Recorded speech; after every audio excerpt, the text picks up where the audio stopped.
The Mammoth Lakes Police Department is seeking the community's assistance in identifying the suspects involved in an early morning burglary at the Mammoth Lakes Wellness Marijuana dispensary. At about 4 a.m. on Monday, March 9th, Mammoth Lakes police officers were advised of a burglary that had just occurred at the dispensary. Prior to officers' arrival, a female employee drove to the business to turn off the alarm.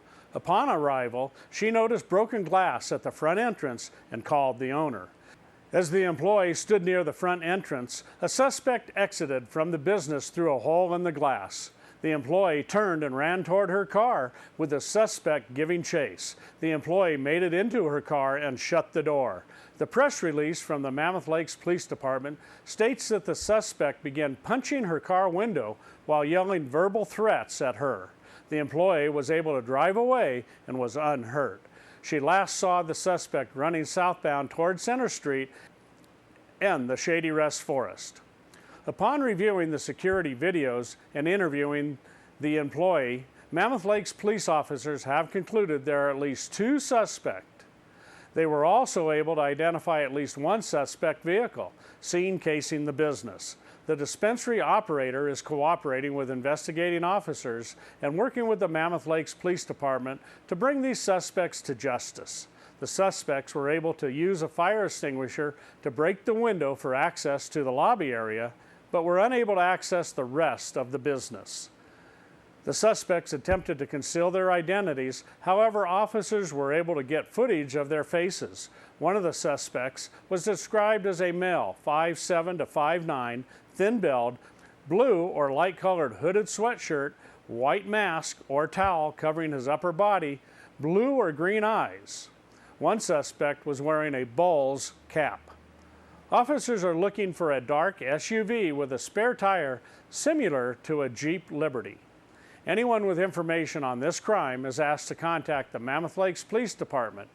You may contact the police station at 760-934-2011, the tip line at 760-934-3261, via email, or the Mammoth Lakes Police Department Facebook page, where you can view several photos and a short video clip. You may remain anonymous.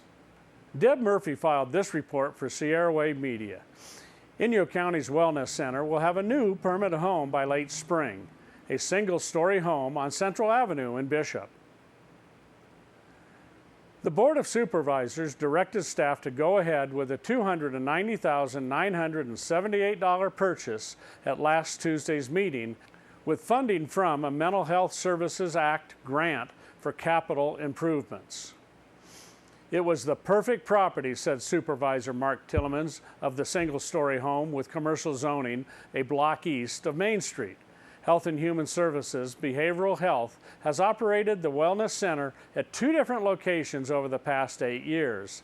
The center provides a safe haven for those suffering from mental illness or homelessness. We help those struggling with work or relationships, said Health and Human Services Director Jean Turner. We want to engage people, figure out what they need, and offer options. For the last 3 years, the center operated out of a commercial rental on South Street. Bringing that facility into compliance with Americans with Disabilities Act requirements would have been too costly. The single-story home on Central will only require a rework of the bathroom to be compliant, according to Behavioral Health Director Gail Zwier. That work should be done by late May or early June. Zwier's staff, psychologists, and licensed caseworkers provide screening once the center's clients have their basic needs met. Our focus has been older adults, said Zwier, but the center also has programs for those Zwier identifies as transitional adults in the 16 to 25 age group. In addition to providing resources, the Wellness Center provides social interaction and peer-run recovery groups. The program helps those with mental challenges contribute to the community, said Zwier. The groups help with Salvation Army food drives. We contribute to community gardens at City Park and the Lutheran Church. We have art and photography projects. The center's clientele enlarge their world by entering their garden and artistic projects in the Tri-County Fair each year. Everyone brings gifts to the table, said Turner. Things they can do to give back and become a part of the community. Now those gifts will have a real home. And Deb Murphy also filed this story. The Bishop Broncos football field has seen better days, much better days. Tufts of green are broken up by expanses of brown or no tufts at all. Part of the recovery program is rest, according to District Superintendent Barry Simpson. Simpson reported on the sad state, bordering on unsafe, of John Schwab Field at Monday's Board of Trustees meeting. We knew we had to rest the field, he said. That was part of the reason why the district partnered to build additional fields at City Park. Complete resurfacing is cost prohibitive, Simpson said. Plus, the $1 million to $1.5 million project would have to be repeated every 12 to 15 years. Simpson brought in landscapers to walk the field. The conclusion? The district needs to hire a water auditor to look at the irrigation system from the sprinkler heads to the pumps to the coverage of the existing system. Step 2, rebuild the irrigation system, then reseed and rebuild the field. What promises to be a tough yet fun event is planned for Mammoth Mountain. Sierra Wave Media's Rob Gill spoke with Bill Cockroft. Well, this event happens on Easter Saturday night, so that's April 4th. Well, the history a little bit behind the course. So this is the Kamikaze course. It was named in 1985 for the first race that I did here with the company. And the Kamikaze downhill was infamous in mountain biking.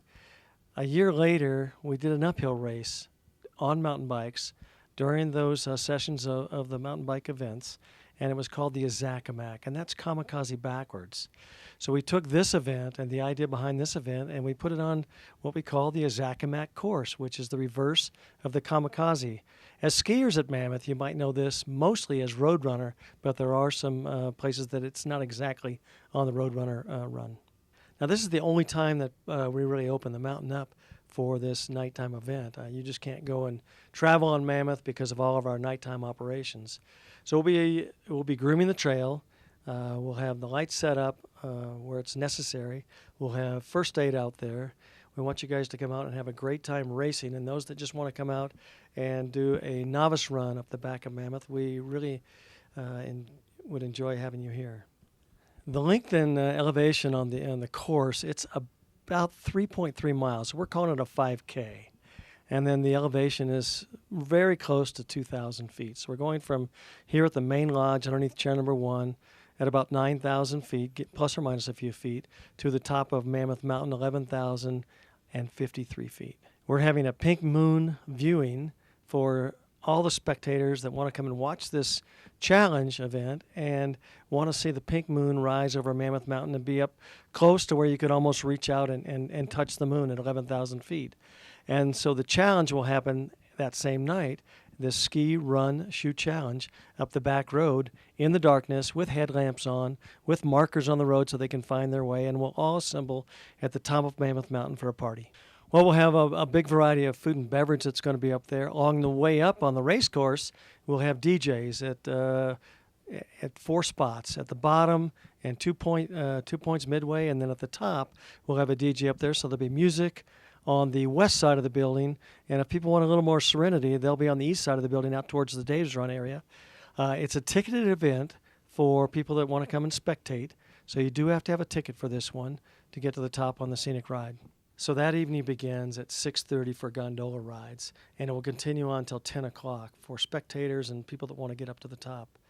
The racers will start assembling. They meet at the main lodge ticket lobby really any time after 5 o'clock when they want to come up and maybe practice around a little bit, pick up their numbers. But the race starts at 7 o'clock.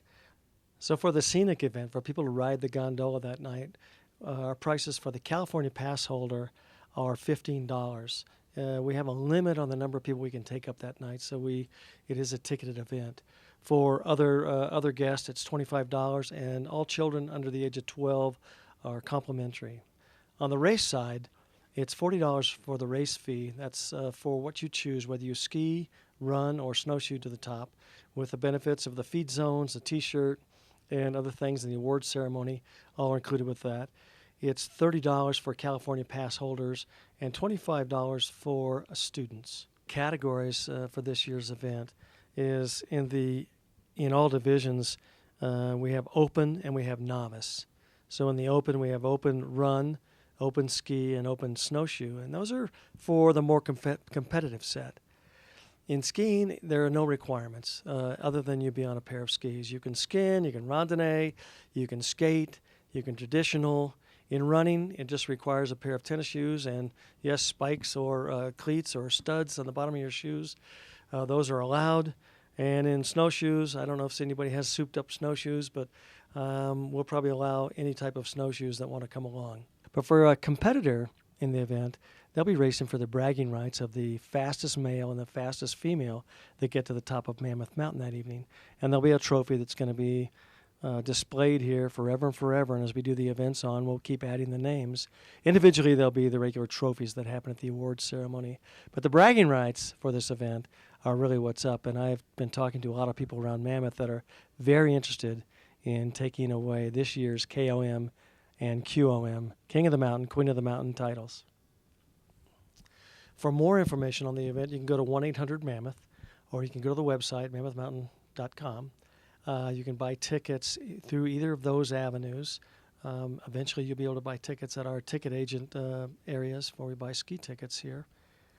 So I hope many of you will join us that night. That's Easter Saturday night for the first ever wintertime Azakamak Ski Run Shoe Challenge. It's during the pink moon, so the moon's going to be up. We're going to have a great time. I know that there's people vying for the title, but for those of you who just want to come out and have a great time, we'll see you there. Thanks, Bill. We'll be back with more news.